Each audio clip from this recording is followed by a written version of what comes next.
दुनिया पढ़ रही कि बोध गया में सिद्धार्थ गौतम को संबोधि प्राप्त हुई है, पूरी दुनिया जानती है।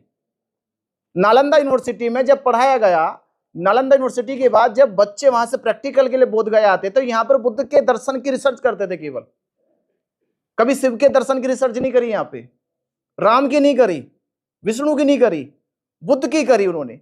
और बुद्ध के दर्शन का जिक्र फिर जाके चीन के जो यात्री विद्यार्थी यहाँ पे आए, फाइयान, इत्सिंग और हैंसवांग, उन्होंने जिक्र करा इस बारे में। क्योंकि जब नालंदा पढ़ते, नालंदा के बाद वो प्रैक्टिकल के लिए बोध गया आते थे, बोध गया की यात्रा करते थे, वो बुद्ध के बारे में लिखते थे।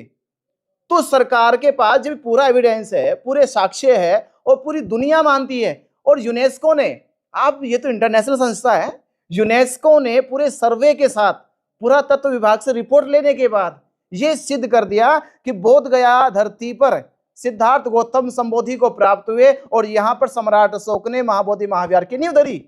अगर कोई आपके जो मंदिर है, कृष्ण के मंदिर है, राम के मंदिर है, अगर कोई उस मंदिर में जाके कोई नमाज पढ़ना शुरू कर दे, या कोई चर्च का पादरी कोई आके वहां अपनी प्रेयर शुरू कर दे, तो क्या आप उसको स्वीकार करेंगे? बौद्धों की आस्था के केंद्र में ऐसा कोई भी कार्य चाहे वो पिंडदान हो या कोई भी, क्यों कर रहे हो भैया?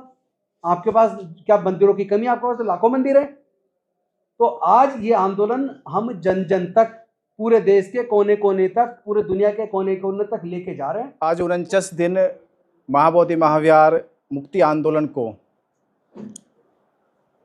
बीटी एक्ट 1949 को रद्द कराने के लिए बोध गया में 49 दिन से धरना प्रदर्शन चल रहा है। धरना प्रदर्शन जिस तरह से अपनी गति से निरंतर मजबूत, गतिमान होता जा रहा है, देश और दुनिया में पूरा माहौल, जो बौद्ध समाज सोया हुआ था, जो बहुजन समाज सोया हुआ था, वो जग गया है। उससे भी याद आने लगी है सम्राट अशोक की, उससे भी याद आने लगी है कि भारत में बौद्धों की विरासत का अस्तित्व किस तरह से खतरे में है। अब उस अस्तित्व को बचाने के लिए जो मुहिम 12 फरवरी से शुरू हुई थी और आज की तारीख तक पूरे देश में, वह एक देश का नहीं दुनिया का मुद्दा बन चुका है। आंदोलन के 4 स्टेप को हमने देखा कि पहला ज्ञापन हमने दिया, मुख्यमंत्री के नाम भेजा, राष्ट्रपति के नाम भेजा, प्रधानमंत्री के नाम भेजा। ज्ञापन देने के बाद जब बौद्धों की आवाज, बौद्ध भिक्षुओं की आवाज, पूरी दुनिया के बौद्धों की आवाज को जब सुना नहीं गया, अनसुना कर दिया गया, तब 12 फरवरी को बोध गया की पावन धरती पर, जहां महाबोधि महाविहार बीटी एक्ट के नियंत्रण से 4 हिंदुओं को सौंप दिया गया, वहां पर आंदोलन, धरना प्रदर्शन चल रहा है। धरना प्रदर्शन को लगातार 49 दिन हो गए। 49 दिन के बाद भी प्रशासन अब तक उसने ये कोशिश नहीं करी है कि क्या मांग है, मांग पर समीक्षा की जाती, विचार किया जाता। गया प्रशासन ने, बिहार सरकार ने अब तक बौद्ध भिक्षुओं से मुलाकात तक नहीं करी। 49 दिन हो गए,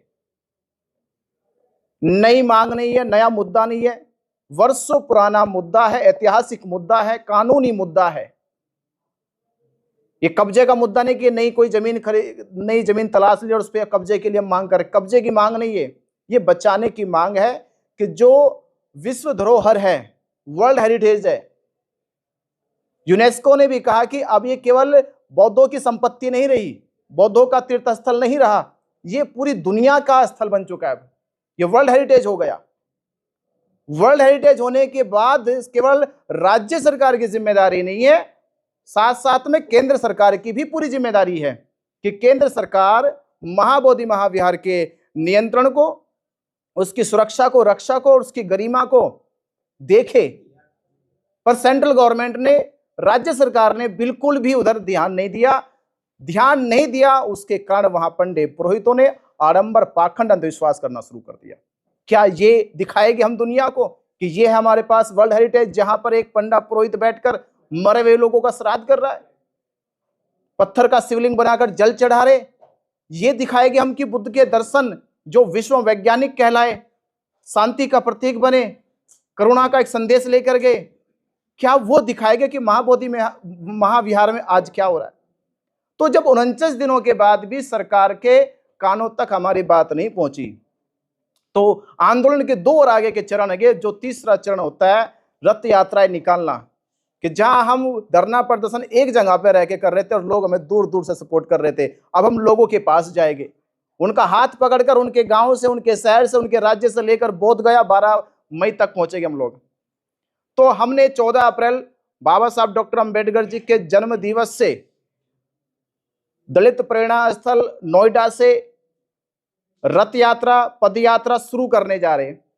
रथ यात्रा पद यात्रा का ये जो माहौल पूरे देश में बनेगा, और पूरे देश के बौद्धों से, बहुजन समाज से ये अपील हम लोग करेंगे कि एक मुट्ठी अन्न लेकर मुक्ति का जन समर्थन अपना पेश करे, क्योंकि जब तक इस आंदोलन में बौद्धों की, बहुजन समाज के लोगों की भावनात्मक संबंध नहीं बनने के, नहीं जुड़ने के, तब तक हम बैठे बैठे केवल उधर देखते रहेंगे कि समाज कब आएगा।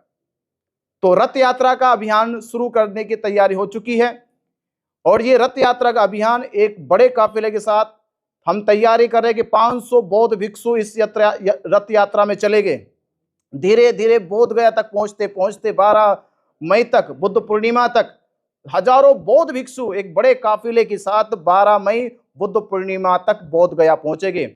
और हमारी एक यात्रा नहीं है, जिस तरह से अभी हमने पिछली कॉन्फ्रेंस में कहा कि हम 14 अप्रैल से यात्रा शुरू करेंगे, तो अभी मुझे जानकारी हो रही कि महाराष्ट्र से भी यात्रा शुरू की जाएगी बंते जी के द्वारा, छत्तीसगढ़ से भी शुरू की जाएगी, फिर उधर गुजरात से भी शुरू की जाएगी।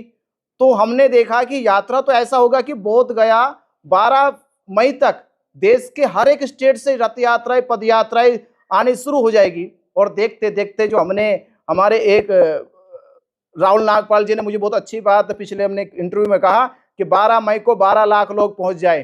तो 12 मई का 12 लाख लोगों का, जो बौद्ध उपासकों का, बहुजन समाज के लोगों का एक टारगेट हो जाए कि 12 मई को 12 लाख लोग बौद्ध पूर्णिमा पे बोध गया पहुंच जाए। तो ये तीसरा हमारा जो चरण होगा कि पूरे देश में रथ यात्राएं निकाली जाए। तो रथ यात्राओं का अभियान 14 अप्रैल से बुद्ध पूर्णिमा 12 मई तक निरंतर पूरे देश में चलना चाहिए, और पूरे देश से अपील करनी चाहिए कि हम अपने बातों को जन जन तक पहुंचाने के लिए बीटी एक्ट क्या है, विरासत का मुद्दा क्या है, क्यों महाबोधि महाविहार बचाना चाहिए, किस तरह से भारत में बौद्धों के विहारों पे, बौद्धों के धार्मिक स्थलों पर किस तरह से वर्षों से, सदियों से कब्जा किया गया है, अब उन्हें मुक्त कराने की बारी आ चुकी है। और ये जब तक मुक्त नहीं होगा तब तक हम लोग पीछे नहीं हटेंगे। निरंतर इसी को अपने जीवन का संघर्ष मानकर, इसे जीवन का उद्देश्य मानकर हम इस पे आगे बढ़ते रहेंगे। महाबोधि महाविहार हम कह रहे थे कि खाली कर दो, ब्राह्मण छोड़ के चला जाओ, हिंदू एक्ट 1949 रद्द कर दो, तो ये बात रुक भी सकती थी यहीं तक। अगर ये बात आप लोगों ने नहीं मानी, अगर इस बात पर अब जब तनातनी होती जा रही है, तो महाबोधि महाविहार ने देश में जितने भी बुद्ध विहारों पर कब्जा किया गया है, धीरे धीरे एक महाबोधि महाविहार को खाली कराया जाएगा। तो ये हमारी कॉन्फ्रेंस इसी माध्यम और इस विषय को लेकर की गई कि आप सभी के माध्यम से इस देश के भीतर जिस तरह से बौद्धों की आस्था के साथ खिलवाड़ हो रहा है, 76 साल लगातार हो गए हैं। इन 76 सालों में सरकार ने और देश के वो मजबूत और बड़े हिंदू संगठन जो कहते हैं कि हम देश में समरसता बनाना चाहते, समानता बनाना चाहते, आज वो समरसता और समानता बनाने वाले हिंदू संगठन कहाँ हैं? कहाँ है मोहन भागवत जो बार बार कहते हैं कि बौद्धों के लिए तो हमारा दरवाजे खुले हुए हैं, बौद्धों के लिए तो हम साथ साथ खड़े हैं। तो मोहन भागवत जी, आज आपका बयान क्यों नहीं आ रहा? 49 दिन से बौद्ध भिक्षु धरना पे बैठे हैं, 49 दिन से प्रतीक्षा कर रहे कि सरकार कुछ करे। देश के वो जो बड़े संगठन है, आरएसएस है, जो बार बार बुद्ध का नाम लेकर दुनिया में अपने आप को जो सम्मान पाने का जो काम करते हैं, तो कुछ सम्मान यहाँ बौद्ध भिक्षुओं को भी मिलना चाहिए, बौद्ध उपासकों को भी मिलना चाहिए, बौद्ध अनुयायियों को भी मिलना चाहिए, और आप लोगों को सबसे पहले पहल करनी चाहिए, क्योंकि आप लोग ही कहते आ रहे कि भारत में जब तक बुद्ध रहेंगे तब तक भारत रहेगा। तो बुद्ध की धरोहर को तो छीना जा रहा है, बुद्ध के महाबोधि महाविहार पे तो कब्जा कर लिया गया है। तो आप तो भारत रहेगा नहीं रहेगा, यहाँ बुद्ध विहार पहले आपने उसका पूरा का पूरी गरिमा, उसकी सभ्यता संस्कृति को छीन लिया है। तो इस मुहिम के तहत यही हम कह रहे हैं कि सरकार से भी और हिंदू संगठनों से भी कि जल्द से जल्द या तो आप लोग कोई ना कोई इस पे पहल करें, अन्यथा ये होगा कि देश के भीतर जो पूरे देश को केवल हिंदू मुसलमान के चक्कर में देश को लड़ाने का काम किया गया है, भरमाने का काम किया गया है। असली मुद्दा तो ये था कि जो हजारों साल से ब्राह्मणों के साथ और बौद्धों के साथ होता रहा था, तो लड़ाई अब हिंदू मुसलमानों की नहीं है, अब ये लड़ाई ब्राह्मण और बौद्धों के बीच में चल रही है। तो जल्द से जल्द समझ जाए, जो लोग बेटी एक्ट के तहत मंदिर में घुसे बैठे हैं और जो अब तक बेटी एक्ट को निरंतर उसको असंवैधानिक रूप से लागू करे बैठे हैं, उसको रद्द कर दे, अन्यथा यही होगा पूरे देश में कि बौद्ध और ब्राह्मण आमने सामने होंगे। मंत्री जी, सवाल जो है वो निकल करके आता है, मंत्री जी आप भी अगर आप बेहतर बता सकें तो, कि अभी रामदास आठवले साहब जो है वो भारत सरकार में मिनिस्टर है, वो गए थे और उन्होंने वहाँ पर कुछ अपना सहयोग भी दिया है और वो नीतीश कुमार से भी मिले हैं। तो उस मुलाकात के क्या कुछ नतीजे आपको लग रहे हैं कि कुछ निकलेंगे? नीतीश कुमार जी ने आश्वासन दिया है कि हम इसको गंभीरता से लेंगे। देखिए, पहली बात तो मैं एक बात बता दूं, हमारे बीसी के पार्टी के चीफ हैं थोल तिरुमावलवन और उनके एक और सांसद हैं रवि कुमार। वो दोनों लोग एक ज्ञापन उन्होंने देश के कानून मंत्री अर्जुन राम मेघवाल जी को दिया था। उनसे पर्सनली मिले थे और उन्होंने कहा था एक सप्ताह के अंदर हम इसका समाधान करेंगे, चूंकि ये जायज़ मांग है। और उधर रामदास अठावले जी वहाँ पहुँचे, महाबोधि महाविहार धरना स्थल पर पहुँचे और उन्होंने भी आश्वासन दिया कि मैं नीतीश कुमार जी से मिलूंगा, राज्यपाल जी से मिलूंगा, इसका समाधान कराएंगे। लेकिन मुझे अभी तक कोई आउटकम उसका नज़र नहीं आता, और इसलिए नज़र नहीं आता क्योंकि जिनसे हम मांग कर रहे हैं उनके मन में ईमानदारी नहीं है, पवित्रता नहीं है। तो मैं उनको एक बात के लिए आगाह कर दूं कि यह महाबोधि महाविहार पूरे दुनिया के बौद्धों की आस्था का केंद्र है। इस महाबोधि महाविहार पर तथागत बुद्ध को बोधि प्राप्त हुई थी, और वहां जिस तरह आप ऐसे काम कर रहे हैं, ऐसे आयोजन कर रहे हैं जो बौद्ध बुद्धिज्म के खिलाफ है, जो अंधविश्वास पाखंडवाद को बढ़ावा देते हैं। अगर कोई आपके जो मंदिर है, कृष्ण के मंदिर है, राम के मंदिर है, अगर कोई उस मंदिर में जाके कोई नमाज पढ़ना शुरू कर दे, या कोई चर्च का पादरी कोई आके वहां अपनी प्रेयर शुरू कर दे, तो क्या आप उसको स्वीकार करेंगे? बौद्धों की आस्था के केंद्र में ऐसा कोई भी कार्य चाहे वो पिंडदान हो या कोई भी, क्यों कर रहे हो भैया? आपके पास क्या मंदिरों की कमी? आपके पास तो लाखों मंदिर है। तो आज ये आंदोलन हम जन जन तक, पूरे देश के कोने कोने तक, पूरे दुनिया के कोने कोने तक लेके जा रहे हैं। और सफलता इस बात की देखिए, अभी परसों बहुत बड़ा प्रदर्शन लंदन के अंदर हुआ है, जहां सैकड़ों और हजारों की मात्रा में लोगों ने प्रदर्शन किया। लास्ट वीक वाशिंगटन डीसी में हुआ, न्यूयॉर्क में हुआ, ऑस्ट्रेलिया के अंदर हुआ, फ्रांस में, जर्मनी में, तमाम देशों में जहां जहां तथागत बुद्ध को मानने वाले लोग हैं, वो लोग महाबोधि महाविहार की मुक्ति के लिए आवाज बुलंद कर रहे हैं। और अभी तो हम केवल महाबोधि महाविहार की मुक्ति की बात कर रहे हैं, क्योंकि हम इस मसले को बढ़ाना नहीं चाहते। आप तो मंदिरों में मस्जिद तलाशते फिर रहे हो, लेकिन ध्यान रखना, अगर सारे धार्मिक स्थलों पे खुदाई हो जाए तो 500 साल से पहले के जितने भी मंदिर या जितनी भी विरासत मिलेगी वो बुद्ध की मिलेगी। खुद स्वामी विवेकानंद जी ने अपनी राइटिंग्स के अंदर वॉल्यूम 7 में बताया है कि अनेकों बौद्ध मंदिरों पर कब्जा करके हिंदू मंदिर बनाए गए। पुरी का जगन्नाथपुरी का जो मंदिर है वो बुद्ध का मंदिर है। और हमारे खुद के जो लोगों ने जो रिसर्च किया है, उस रिसर्च में पाया है, आपको पता होगा जब आदरणीय नरेंद्र मोदी जी मुख्यमंत्री थे गुजरात के, तो सोमनाथ टेम्पल के नीचे खुदाई शुरू की गई थी आर्कियोलॉजिकल सर्वे ऑफ इंडिया के द्वारा। उसके नीचे बुद्ध का मंदिर, बुद्ध की गुफाएं निकल आई, तुरंत उसको वहीं पे उन्होंने जांच को रोक दिया। मैं कह रहा हूँ जहां भी खोदोगे बुद्ध निकलेंगे। भारत में 2000 से ज्यादा गुफाएं हैं और उसमें 98% गुफाएं बुद्ध की हैं। हर जगह बुद्ध के अवशेष हैं। कितना छुपाओगे? जहां भी खुदाई होगी केवल बुद्ध निकलेंगे। अगर आप महाबोधि टेम्पल को तुरंत बौद्धों को सौंप देते हैं, उसका मैनेजमेंट कमेटी बीटी एक्ट 1949 को तुरंत रिपील करके, तो ये शायद पूरे देश के लिए अच्छा होगा और ये इन लोगों के लिए भी अच्छा होगा। वरना अभी हम महाबोधि महाविहार की मुक्ति की बात कर रहे हैं, उसके बाद जितने बौद्ध मंदिरों पर कब्जा किया गया है फिर हम उसके लिए भी आंदोलन छेड़ेंगे। और हम और भंते जी और तमाम बौद्ध भिक्षु और तमाम अम्बेडकरी या बुद्धिस्ट उपासक जो पूरे देश के अंदर उपासक उपासिकाएं जो मूवमेंट चला रही हैं, अब हम इस आंदोलन को एक एक घर, एक एक गांव तक लेके जाएंगे। अभी तो 14 अप्रैल को दलित प्रेरणा स्थल नोएडा से इस धम्म यात्रा की, इस न्याय यात्रा की, शांति यात्रा की शुरुआत हो रही है, जिसमें पद यात्राएं भी होंगी। और हम जगह जगह मीटिंग लेते हुए इसको आगे बढ़ाएंगे और फिर पूरे देश के कोने कोने से भी इस तरह की यात्राएं निकलेंगी। और हम इस आंदोलन को इस बार जैसे 92 के अंदर भंते नागार्जुन सुरेश ससई जी के नेतृत्व में जो आंदोलन चला था और उस आंदोलन को आपने डिफ्यूज किया, उनको अल्पसंख्यक आयोग का मेंबर बना दिया, बाकी 4 बिकुओं को उसका मेंबर बना दिया मैनेजमेंट कमेटी का, और आपने उनको प्रॉमिस किया कि हम इसका पूर्ण समाधान करेंगे, लेकिन आपने समाधान नहीं किया। इस बार ये आंदोलन तब तक चलेगा जब तक पूर्ण समाधान ना हो जाए, जब तक बीटी एक्ट 1949 एक्ट रिपील ना हो जाए। हम इसको जन जन का आंदोलन बना देंगे। और ये समझ लीजिए, ये केवल अंबेडकर वादियों तक सीमित नहीं है। देश के तमाम दलित, पिछड़े, आदिवासी और यहाँ तक कि माइनॉरिटी के भी 90% लोग ये उस बात को समझ रहे हैं कि हम सबके पूर्वज बौद्ध थे। यानी भारत में 90% लोगों के पूर्वज बौद्ध थे। तो ये 90% लोगों का आंदोलन बनता जा रहा है। एक एक गांव तक, एक एक घर तक, एक एक परिवार तक इस आंदोलन को लेके जाएंगे। राजनीति अपनी जगह, हम राजनीति से ऊपर उठ के, क्योंकि ये हमारी सांस्कृतिक विरासत का मसला है, ये हमारे मान सम्मान और स्वाभिमान का मसला है, तो हम अपनी सांस्कृतिक विरासत को पूर्ण मुक्ति तक अब रुकने वाले नहीं हैं। और एक तरफ सर्वोच्च न्यायालय के न्यायाधीश जजमेंट दे रहे हैं आस्था के आधार पे, तो हमारी आस्था की कोई कदर नहीं है क्या?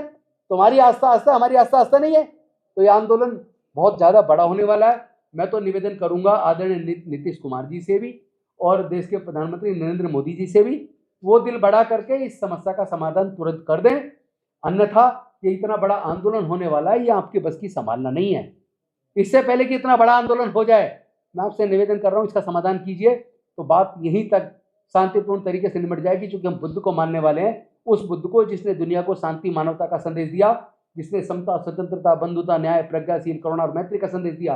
तो हम हाथ जोड़कर विनती कर रहे हैं, लेकिन अगर हम हाथ जोड़ना जानते हैं तो हम हाथ मरोड़ना भी जानते हैं। अभी हम इंतजार कर रहे हैं, देखते हैं आप लोग कितना और रिजिड होके हठ धर्मी करके बैठे रहेंगे। आप हमारी अगर परीक्षा ले रहे हो तो आप हमारी परीक्षा ले लो। अगर ये आंदोलन कुर्बानी मांग रहा है तो सबसे पहले हम लोग कुर्बानी देंगे बनते जी। हम अपने आप को मिटाने को तैयार हैं, लेकिन अपने समाज की, इस पूरे बुद्धिस्ट समाज की आस्था के ऊपर आँच नहीं आने देंगे। हम इसको मुक्त कराने तक रुकने वाले नहीं है। आंदोलन घर घर तक हम लेके जाएंगे। एक सवाल और अंत में लेते बनते जी, सवाल ये कि जब सारी बात सरकार जानती है, विदेश में जाके मोदी जी कह रहे हैं कि मैं बुद्ध की धरती से आया हूँ और जहाँ खोते वहाँ बुद्ध निकलते, तो क्या कारण है सरकार मान क्यों नहीं रही है? मैं एक ऐतिहासिक दृष्टिकोण देखे, हिंदुओं के पास 4 धाम है, चारों धाम में बोध गया का जिक्र नहीं। 4 वेद उनके पास है, 4 वेदों में महाबोधि महावीर का या बोध गया का जिक्र नहीं करते। तो कहां से ये लोग शिव मंदिर लेकर आ गए? शिव के मंदिर का इतिहास शिव पुराण में या तो काशी का जिक्र है या कैलाश का जिक्र है। कभी हमने किसी किताब में नहीं पढ़ा कि शिव मंदिर का जिक्र बोध गया में है। अगर भारत को छोड़ के दुनिया के बाहर जाके पढ़ो, भारत को छोड़ दो, आप दुनिया के बाहर जाके पढ़ो और ये पढ़ो कि बोध गया में किस महामानव का, किस महाभगवान का जिक्र होता है, किसका जिक्र होता है। भारत के बाहर जाके पढ़ लो तो बुद्ध का जिक्र होगा। दुनिया पढ़ रही कि बोध गया में सिद्धार्थ गौतम को संबोधि प्राप्त हुई है, पूरी दुनिया जानती है।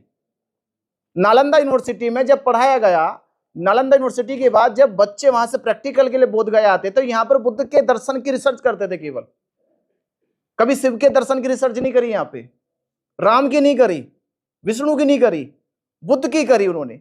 और बुद्ध के दर्शन का जिक्र फिर जाके चीन के जो यात्री विद्यार्थी यहाँ पे आए, फाइयान, इत्सिंग और हैंसवांग, उन्होंने जिक्र करा इस बारे में। क्योंकि जब नालंदा पढ़ते, नालंदा के बाद वो प्रैक्टिकल के लिए बोध गया आते थे, बोध गया की यात्रा करते थे, वो बुद्ध के बारे में लिखते थे।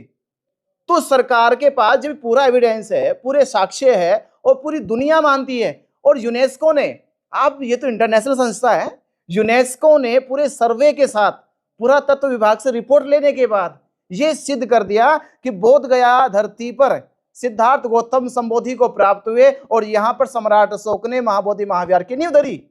और ये महाबोधि महावीर पूरी दुनिया के लिए पवित्र धर्म स्थल है, और ये केवल बौद्धों के लिए ना रह जाए, इसलिए पूरी दुनिया के लिए एक पवित्र स्थल बन गया। अब इससे बड़ा सबूत क्या चाहिए इन हिंदुओं को, कि इससे बड़ा सबूत ब्राह्मणों को क्या चाहिए?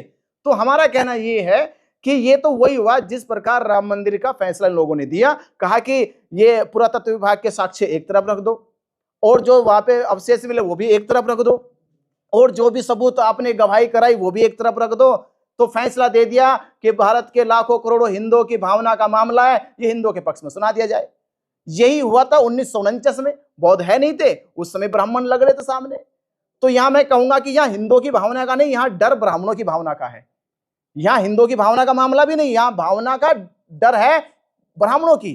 तो पहले भी ब्राह्मणों से डर गए 1949 में, और फिर जब राम मंदिर का फैसला तो भी ब्राह्मणों से डर गए। अब सरकार से पूछना चाह रहे, क्या सरकार ब्राह्मणों के सामने पूरी तरह से लाचार, बेबस और कमजोर हो चुकी है? अगर कमजोर हो चुकी तो वो हाथ खड़ा करके कह दे कि हमसे ये नहीं हो रहा, ब्राह्मणों से जाके ले ले, तो हम ब्राह्मणों को अगले दिन बाहर निकाल देंगे।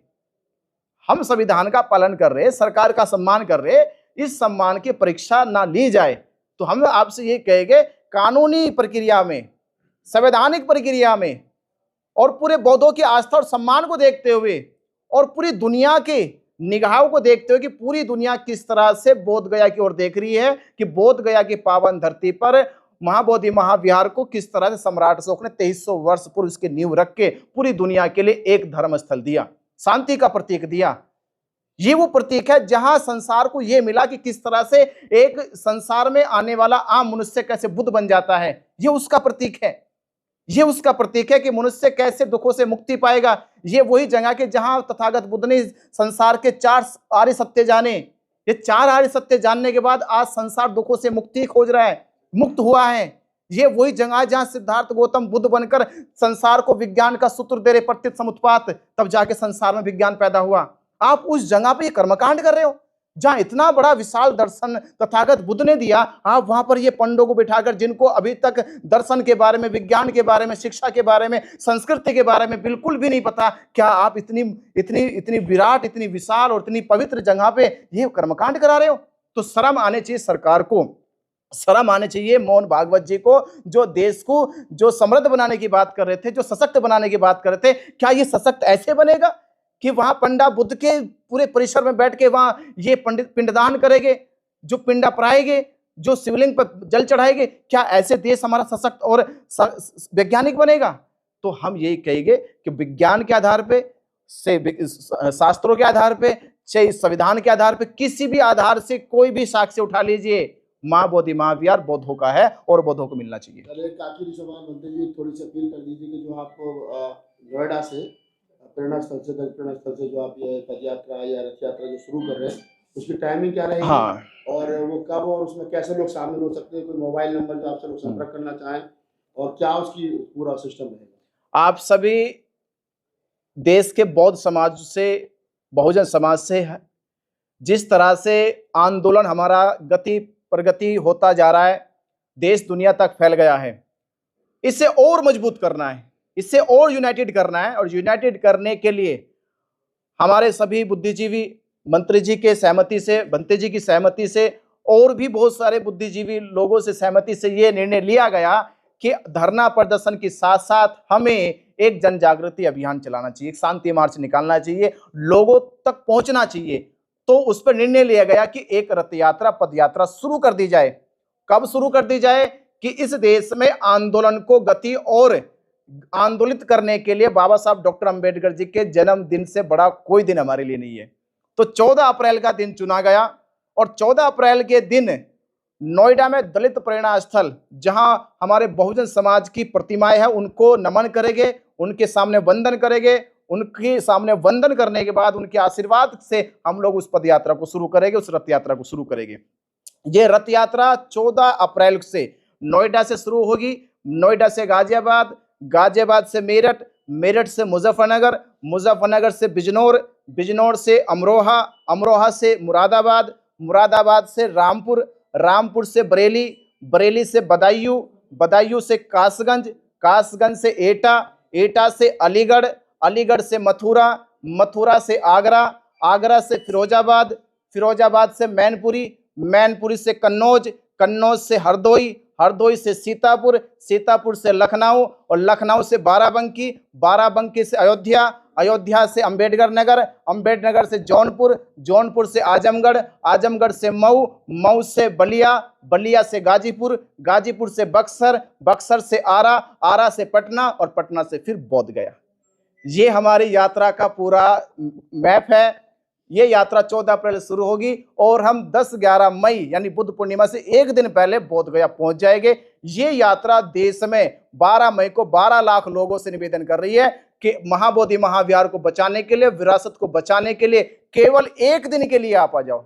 जिस तरह से 2 अप्रैल 2018 में आप लोग निकल कर आए थे, एक दिन निकल के आ जाओ।